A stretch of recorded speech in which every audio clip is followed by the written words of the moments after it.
We'll start with Purdue, I guess. Yeah, let's talk number one team in the country. Number one team in the country. Until Monday. Yeah, they probably won't be number one anymore. Mm-hmm. They beat Ohio State. Congratulations! Like this is like, what do you want? What do you no, want you're from a me? Purdue booster. So yeah, if anything, this is actually a big win for you. So congratulations to you and to Laura Legend. Yeah, well, nice I mean, stub. I'm a little upset about this, Tate. That last show we did after Purdue loses to Rutgers, I was talking about how it was unfair to put these expectations on this team, that they're not a number one caliber team. They're not a team that you should be saying it's national title or bust. Under any like if it just makes no sense. It makes zero sense that this team you would look at and say that's a national championship team, and if they don't win the national championship, they're a failure. I was saying that from a place of love for Purdue. I was saying that as like a let's enjoy the ride. If Purdue was to lose at Ohio State, if Purdue they play, I think Penn State next at Penn State. Penn State's certainly capable. Maybe Penn State beats them. Micah Shrewsbury knows Purdue well. Maybe they lose that game. What I was trying to say was, if you're a Purdue fan, don't say the sky is falling and we suck and it's okay. This is going to be a fun season. You have don't let this like insane expectation that got thrown on you after the PK 85 ruin what Enjoy might the happen. ride. Enjoy the ride. Present. It's going to be a fun season no matter what happens. Somehow I get this thrown back in my face when Purdue beats my alma mater on a last-second shot by a freshman guard that I said was going to be upset. Did I not say Fletcher Lawyer looks like the best shooter in the world when the shots go in? But yeah, so that was what I was thinking last night. It was like I was on your side. I was trying to help Purdue fans out and I just feel like this is unfair. It's just frankly unfair that they turned against me when I was lending a helping hand to the narrative of Purdue basketball this year. Right. I'm going to tap my chest also because you said that Ethan Morton is a do everything type guy, and I said he looks to me more like a do nothing type guy. Yeah. And in this game against Ohio State, he was doing a lot. He was doing a whole lot more. Falling down a lot. Yeah, taking a lot of charges. Yeah. Has 10 points. It was great. He took 2 big charges on Sensabaugh, which obviously in real basketball, they're not charges. They're flops. Yeah, but of course. In college basketball, they are 100% charges. Yes. You know what I mean? Everyone talks about the freshman rewiring that happens in college basketball. You have to realize that you're playing college basketball, and what do they want to call a charge? Absolutely. And that was what I saw Holtman one time grab Sensabaugh, and it's like, that was a great play, but just don't do that. Yeah. And that is the dichotomy of college basketball. Save that for next year. That was a great play. Just don't do that. Don't do that. Great play though. He's like, Coach. He's like, Coach, what did I do wrong? And it's like, son, how much time do you have? How do I explain the Big Ten to you? Right. It's going to be a charge 100 times out of 100, even though it's not a charge. And that felt like this game in general. Ohio State, I mean, they dominated early in this game.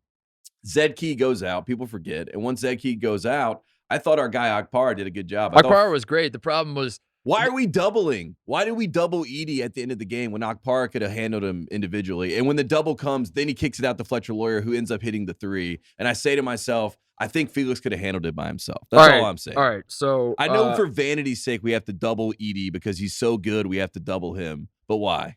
Because, okay, so the last play, we're doubling from ball side. Right. There's no rotation. I didn't have a problem with the doubling throughout the game. Because Purdue, but that's if you've watched Purdue all year, like they haven't been able to shoot threes. Now last night they were hitting everything. The part of me that wants to be a Purdue hater says that was a fluke and shot 42% last night, 13 to 31. But also, if I'm being honest, it's like they were hitting everything because they're wide open because we're doubling and not rotating. Right. You just find the open man and it's just uncontested 3 after uncontested 3. Of course they're gonna hit a bunch of these. I didn't have a problem with the doubling in theory. I had a problem with the rotations. I had a problem with there was no purpose to it. It was just like, this is what we practice and we're supposed to come double. Right. And there was no actual thought to all right, if we double, then we have to now, if there's 2 guys on one Tate, then that means, okay, if there's 2 guys guarding Zach Edey, then that means there are 3 defenders for Ohio State that now have to cover the 4 guys on Purdue. Woof. So if you are an Ohio State defender on help side, you probably can't stay attached to your player, or the guy you're guarding. What you should probably do is zone up the floor and figure out what's going to happen on the If Zach Edey And dumps close it out out, accordingly. close out accordingly. Mhm. That wasn't exactly going on. And Edey's that been was what great was passing out of frustrating. the double team, something that he wasn't able to do last year. So you have to give him credit for that. But as I'm watching that, I was frustrated. And I hate it for Ohio State and for Coach Holtman because, I mean, how many games now has it been right there for the taking? And then eventually they will take it. They will take the No, game. we won't. They That's will the take thing. the game eventually. That's the thing. So that's what Kim Pom says. no, we won't. We won't take the game. We will never take the game, which is why I tweeted with 7 minutes left, Purdue's going to hit a last second shot to beat us. And Right. then, like on the one hand, did I speak it into existence? No, I didn't. I didn't speak it into existence. You wouldn't, if I told you the sun was going to set at 4:58 p.m. tonight, Mm-hmm. and then it did, you wouldn't turn to me and be like, holy shit, you spoke this into existence. You'd be like, damn, dude, you must know something. And I'm like, yeah, I know something. I've seen this happen before. You're right. I know how it works.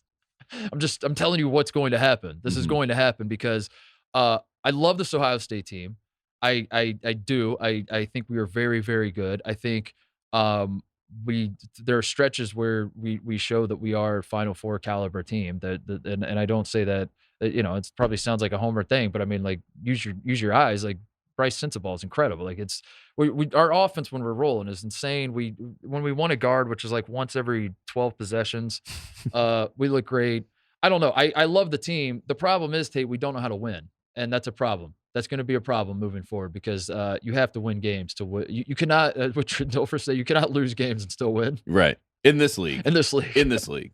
You can in other leagues, but in this league specifically. And I go back to what I was thinking when I was watching Ohio State play Duke, and I'm just yelling at the TV, these guys suck, which we'll get into in a little bit, by the way, Duke sucking. And I'm just yelling, these guys suck. What are we doing? But it's like Ohio State, this group of Ohio State guys doesn't think that they're allowed to win. They don't think they're allowed to beat Duke in Cameron Indoor Stadium. They're not allowed to beat North Carolina in Madison Square Garden. You're not allowed to beat the number one team.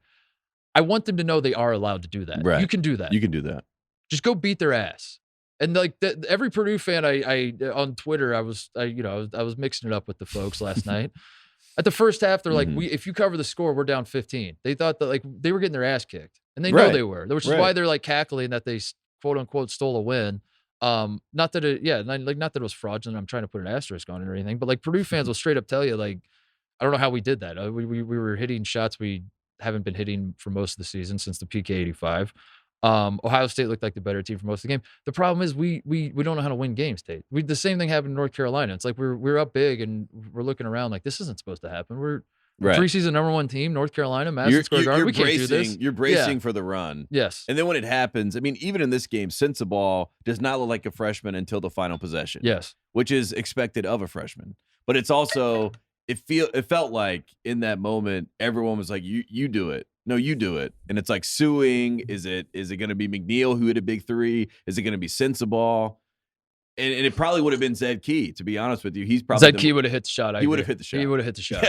Yeah. But in general, right, it just felt like in that last possession, everyone was like, no, you do it, you do it. And then Sensabaugh's the best player, so he ends up with the ball. But there was nothing there for him. And I don't know. I was frustrated for Ohio State. I really was. It's not going to get any better. That's what. So I'm here to tell you, like, this is gonna. The Big Ten is wide open, though. It is, but it's not. I'm telling you, this is a problem. This is a problem with this group of guys. We'll be at Assembly Hall probably up late, and we'll put down our legs because we're like, this isn't supposed to happen. We're not supposed to be doing this. But then we'll beat teams we should. It's frustrating as hell. I don't know. I mean, to put it into context, I don't know how to. For the hope, for the promise, Michigan, another team that North Carolina beat in the Big Ten, is number one in the Big Ten right now. So that means the door is open for someone. I mean, they're 3-0. Wisconsin's 3-0 also. That means nothing. None of this means anything. Right. That's what I'm saying. Ohio State, the door is still there. The door is not open because the door is open. If we look up and we have a 2-game lead on the Big Ten, and you think that they get tight? They get tight. Yes, that's what's going to happen. You know who I think could win the Big Ten is Rutgers, for real. I like Rutgers. 5 in a row for Rutgers. Rutgers has already beat Indiana, who was the preseason favorite. They've already won at Mackey Arena against the team that's now the favorite to win the Big Ten. They should have beat Ohio State, but we hit a shot at the end, and then the screenshot boys came out. Nobody. It's weird. I didn't see a single screenshot about Fletcher Lawyer. Like, did was anybody, his toe on the line? Did anybody check that? Can I get one screenshot about that? I didn't see was his toe on the line? Was he out of bounds? Did we see? And he was. They called Purdue called timeout right before that. Fletcher Lawyer goes out of bounds, literally out of bounds on the bench. Mm-hmm. Then comes back into the game. I don't know. Is that a rule? Did somebody screenshot that for me? Mm-hmm. No, I think Rutgers is. I want to beat Andy Katz to the punch, because next time we have Andy on, he's gonna say these exact words, and I'm just gonna tell him he stole this from me, because he's the number one Rutgers fan. He told us on planet Earth, Andy Katz. Right. But yeah, I think Rutgers is a legitimate Big Ten title threat for real. I mean, I'm right there with you. I feel like there could be a chance where Wisconsin just boringly wins it, and then we're talking about who could actually win the title of the Big Ten teams that didn't win the Big Ten, but. I like Rutgers. Rutgers is feisty.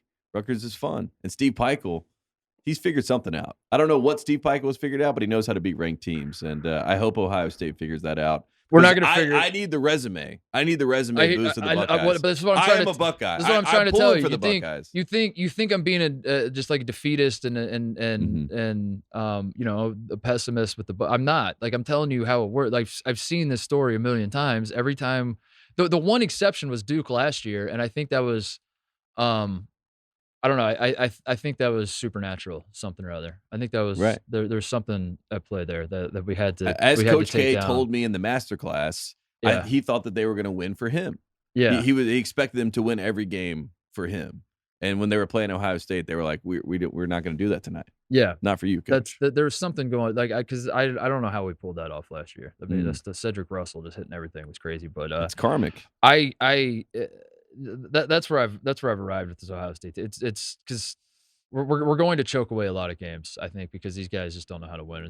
We play every possession like there's 14 minutes left in the game, and when there's 14 minutes left in the game, we look really good. Mm-hmm.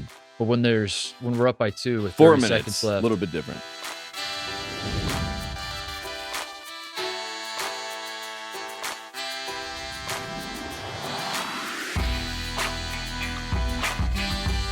Hey there, thanks for watching Titus and Tate. For the full friend of the program experience, subscribe right below and come join us for all things college basketball. The action is heating up. Come join Titus and Tate.